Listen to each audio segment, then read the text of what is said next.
From the Predator making his debut in the boxing ring to the Gypsy King threatening to destroy him in Riyadh, here's all there is to know about the Francis Ngannou vs. Tyson Fury announcement. The former UFC champ has been ready for the last 3 years, and he made it clear when Fury asked him if he was up for a fight. The match has now been confirmed for October 28, 2023, and it's going to take place in Riyadh, Saudi Arabia. The official announcement also included some of the rules for the fight, and the showdown will be inside a regulation boxing ring under Queensberry rules, with 3 ringside judges along with a standard 10-point scoring system. Reports are that the match will consist of 10 rounds only, and it's going to be an exhibition bout. Tyson's title may not be on the line for this one, but you can definitely expect some hardcore action in the ring. Obviously, the stakes aren't as high as they could have been if Ngannou was still the UFC champ, or if Fury was willing to risk his own belt, but this is going to be an exciting showdown for sure. It's widely accepted that Fury's the best heavyweight of this generation, and it's likely that he's going to leave Francis seeing stars, but you can't underestimate the power that the Predator packs. See if Ngannou manages to land even a single one of his devastating punches. It'll mean lights out for the Gypsy King. Still, this is a fight that really excites Fury, because he can't wait to go back under the lights. That's understandable, because the Gypsy King hasn't been inside of a boxing ring since December 2022, and he must be itching to get back into a brutal slugfest. Tyson also wants to show the world that he's still the greatest boxer alive, and what better way to prove it than to go up against a monster like Ngannou? Yeah, I know Fury should have tried to unify the heavyweight titles against Alexander Usyk, or maybe he could have gone for Anthony Joshua, but none of those deals worked out. So the WBC president, Mauricio Suleiman, gave the Gypsy King special permission to fight Francis, since he has no official challenger right now.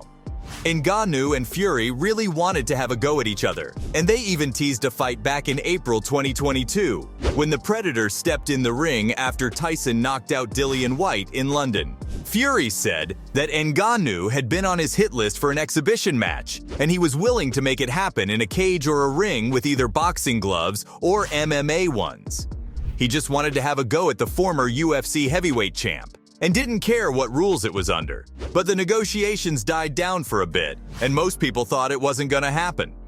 The Brit fought Derek Chisora in a trilogy bout in December 2022, after which Usyk came into the ring to face the Gypsy King. I admit, I thought that a match between them was sure to happen, but the talks between them fizzled out in March 2023, as the Ukrainians team claimed that Fury was making insane demands in their agreement.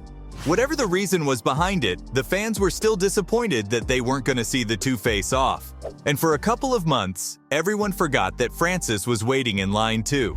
No one really thought that this fight was even going to happen, because Ngannou parted ways with the UFC, and people predicted that Fury was never going to agree to fight him without Dana White backing him.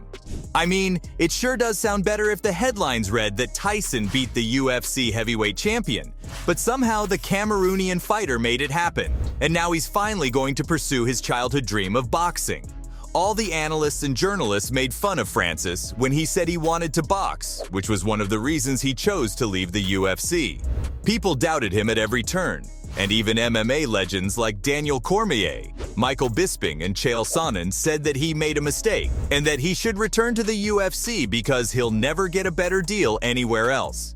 Ngannou proved them wrong and landed a game-changing deal with the PFL, which also allowed him to box whenever he chose to. He always wanted to step into the ring with the best boxers in the world, to cement himself as the baddest man on the planet. Even after he secured the deal with PFL, there were still doubts if any of the top heavyweights would be willing to fight him, because he wouldn't really offer them anything in the ring. There wouldn't be any bragging rights or titles, because Ngannou has been inactive since January 2022. The last time he fought was against Cyril Garn at UFC 270 with a torn ACL and MCL, and even though he managed to win, he still had to go through a lengthy surgery and recovery process to get back in shape. Then the falling out with UFC happened, which threw his plans completely out the window.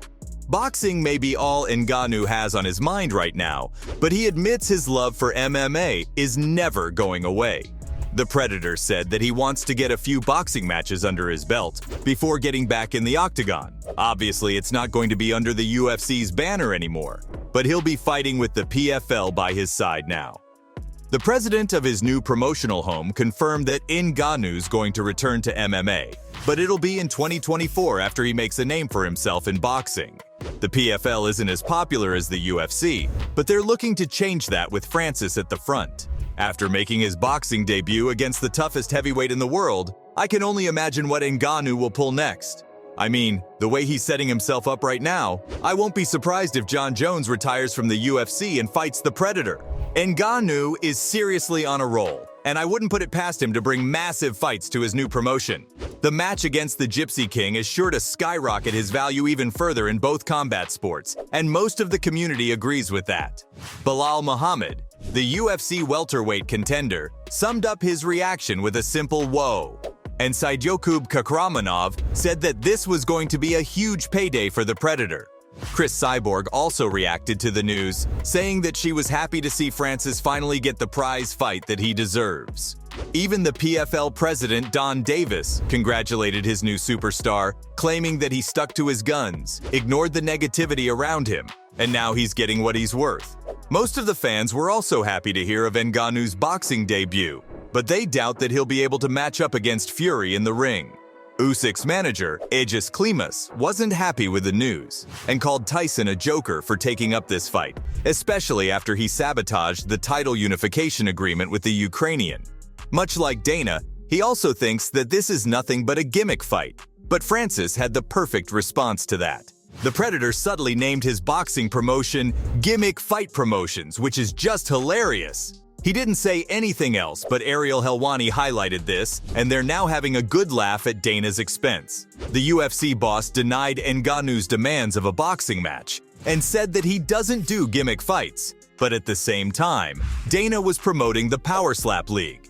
And more recently, he got involved with the potential fight between Mark Zuckerberg and Elon Musk. White also disrespected his former champ by calling him a coward for running from Jones, claiming Francis didn't want to take risks anymore. Ngannou, on the other hand, just wanted to part ways with no hard feelings, and actually tried to avoid dragging Dana through the mud. But I guess everything has its limits. Francis may have landed his dream match, but Fury won't be an easy opponent for him, because the Gypsy King's ready to drop bombs on him as soon as the bell goes off. The heavyweight Brit claims that the Predator may be a tough guy, but there's no one tougher than him in the boxing ring, and fans can be sure of a devastating knockout in October. Obviously, Ngannou didn't let his trash talk go unanswered and issued a chilling warning to Fury. The Predator said that the Gypsy King better have his dancing shoes on for the fight, because if Ngannou even touches him once, he'll be doing the chicken dance all over the ring. I've got to admit, I'm glad to see that Ngannou is aware how big of a threat Tyson can be. But at the same time, the Gypsy King shouldn't make the mistake of underestimating Francis's explosive power. So, from the Gypsy King threatening to destroy him in Riyadh to the Predator making his debut in the boxing ring, that's all there is to know about the Francis Ngannou versus Tyson Fury announcement.